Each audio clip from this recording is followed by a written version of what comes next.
Hello കൂട്ടുകാരെ. അപ്പോൾ ഞാനിന്ന് സ്പെഷ്യലായിട്ടൊരു ബീഫ് ഉലത്തിയത് ഉണ്ടാക്കാൻ പോവാണ്. അപ്പോൾ ഞാനിതിന് വേണ്ടി 1 കിലോ ബീഫ് കഴുകി വൃത്തിയാക്കി എടുത്തിട്ടുണ്ട്. അപ്പോൾ നമുക്ക് ആദ്യം ഇതൊന്ന് വേവിച്ചെടുക്കണം. അപ്പോൾ അതിലേക്ക് ആവശ്യമായ സാധനങ്ങൾ എന്തൊക്കെയാണെന്ന് വെച്ചെന്നാൽ കുറച്ച് മുളക് പൊടി, കുറച്ച് മഞ്ഞൾപ്പൊടി, ആവശ്യത്തിന് കുരുമുളക് പൊടി, കുറച്ച് മല്ലിപ്പൊടി, പിന്നെ ഇഞ്ചി വെളുത്തുള്ളി പേസ്റ്റ്, പിന്നെ ആവശ്യത്തിന് ഉപ്പ്. ഇനി ഇതിലേക്ക് വേണ്ട ഒരു മെയിൻ ഐറ്റം എന്ന് പറയുന്നത് പച്ച വെളിച്ചെണ്ണയാണ് കേട്ടോ. പച്ച വെളിച്ചെണ്ണ ഒഴിച്ചാൽ തന്നെ കറികളുടെ ടേസ്റ്റൊക്കെ വേറെ ലെവലായിരിക്കും. അപ്പോൾ നമുക്ക് ആവശ്യത്തിന് വെളിച്ചെണ്ണ ഒഴിക്കുക, കുറച്ച് വെള്ളം ചേർക്കുക, കുറച്ച് മാത്രം വെള്ളം മതി കേട്ടോ. കാരണം ബീഫ് വേകുമ്പോഴേക്കും ആവശ്യത്തിന് വെള്ളം ഊറി ഇറങ്ങും. അപ്പം നമുക്ക് കുറച്ച് മാത്രം വെള്ളം ഒഴിക്കുക.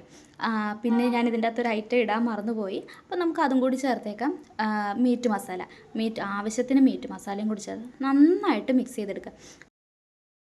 അപ്പോൾ ഇതിൻ്റെ മിക്സിങ്ങിലാണ് കേട്ടോ വേറൊരു ടേസ്റ്റ് ഇരിക്കുന്നത്. അപ്പം നമുക്ക് കഷ്ണത്തിലെല്ലാം പൊടികളൊക്കെ ആവുന്ന വരെ നന്നായിട്ട് തന്നെ നമുക്ക് തിരുമ്മിയെടുക്കാം. അപ്പോൾ ഇതിൽ ഞാൻ നന്നായിട്ട് തന്നെ തിരുമ്മി എല്ലാം എടുത്തിട്ടുണ്ട് കേട്ടോ. ഇപ്പം തന്നെ ആവശ്യത്തിന് വെള്ളമൊക്കെ ഊറി വന്നിട്ടുണ്ട്, കണ്ടോ.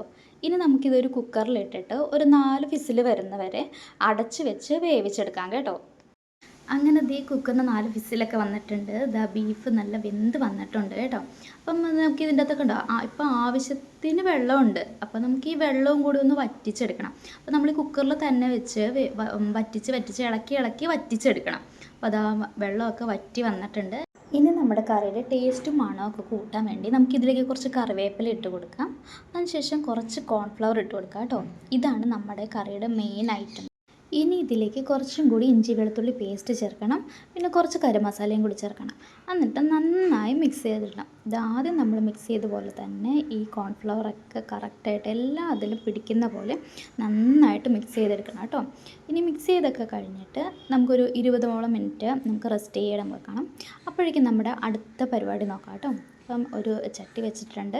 അതിലേക്ക് നമുക്ക് കുറച്ച് എണ്ണ ഒഴിച്ചിട്ടുണ്ട്. കടുകിട്ട് മൂപ്പിച്ചെടുക്കാവേ.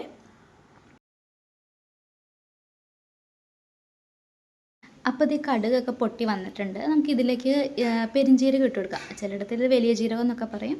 അപ്പോൾ നമുക്ക് പെരുംജീരകം ഇട്ട് കൊടുക്കാം. പെരുംജീരകം ഒന്ന് മൂത്ത് കഴിയുമ്പോഴേക്കും നമ്മൾ ഒരു സവാള കട്ട് ചെയ്തതും പിന്നെ 1 കപ്പ് ചെറുള്ളി കട്ട് ചെയ്തതും കൂടി ഇട്ട് നന്നായിട്ട് വഴറ്റിയെടുക്കാം കേട്ടോ. അപ്പോൾ നമുക്ക് ഈ ചെറുള്ളി എത്രത്തോളം ഇതിൻ്റെ അകത്ത് ഇടുന്നോ അത്രത്തോളം ടേസ്റ്റാണ് കേട്ടോ. അപ്പോൾ നമുക്കിത് നന്നായിട്ട് ഒരു ബ്രൗണിഷ് കളർ വരുന്നത് ഇടം വരെ നമുക്ക് നന്നായിട്ടൊന്ന് വഴറ്റിയെടുക്കാം.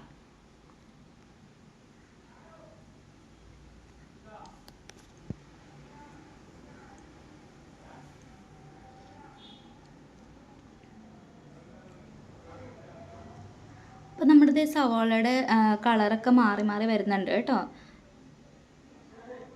ഇനി നമുക്ക് നന്നായിട്ട് തന്നെ വഴറ്റിയെടുക്കാവേ. ഒരു ബ്രൗൺ ഷെയ്ഡാവുന്നവരെ നന്നായിട്ട് തന്നെ വഴറ്റിയെടുക്കാം.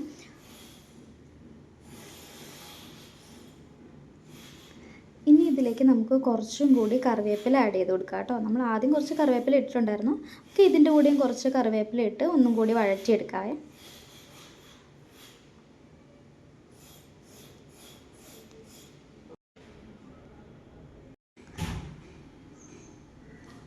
അങ്ങനെ നമ്മുടെ സവാളയൊക്കെ ഏകദേശം വഴണ്ട് നല്ല ബ്രൗണിഷ് ഷെയ്ഡായിട്ട് വന്നിട്ടുണ്ട്.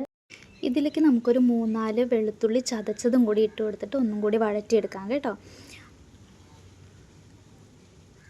കണ്ടോ, നന്നായിട്ട് വഴണ്ട് വന്നിട്ടുണ്ട്. ഇനി ഇതിലേക്ക് നമുക്ക് നമ്മുടെ ബീഫ് തട്ടിയേക്കാം. അപ്പോൾ ഞാൻ ബീഫ് എല്ലാം കൂടി കുടഞ്ഞിടുകയാണേ. ബീഫ് എല്ലാം കൂടി ഇട്ടതിന് ശേഷം നമുക്കിത് തീയിൽ തന്നെ നിർത്തിയിട്ട് ചെറു തീയിൽ നിർത്തിയിട്ട് നന്നായിട്ട് തന്നെ വഴറ്റിയെടുത്തുകൊണ്ടിരിക്കണേ. ഇതൊരു നമ്മുടെ ഒരു കറുത്ത കളറാവുന്നത് വരെ വേണം വഴറ്റാൻ. അപ്പം നല്ല അടിപൊളി ടേസ്റ്റ് ആയിരിക്കും. അപ്പോൾ ഏകദേശം നമ്മുടെ ബീഫൊക്കെ റെഡി ആയിട്ട് വന്നിട്ടുണ്ട്. അതായത് ബീഫ് ഉലത്തിയത് റെഡി ആയിട്ടുണ്ട്. അപ്പം എല്ലാവരും വായോ, നമുക്ക് ബീഫ് കഴിക്കാൻ കൂടാ. അപ്പം എൻ്റെ ഇന്നത്തെ വീഡിയോ ഇത്രയേ ഉള്ളൂ. അപ്പോൾ ഓക്കെ, ടാറ്റാ.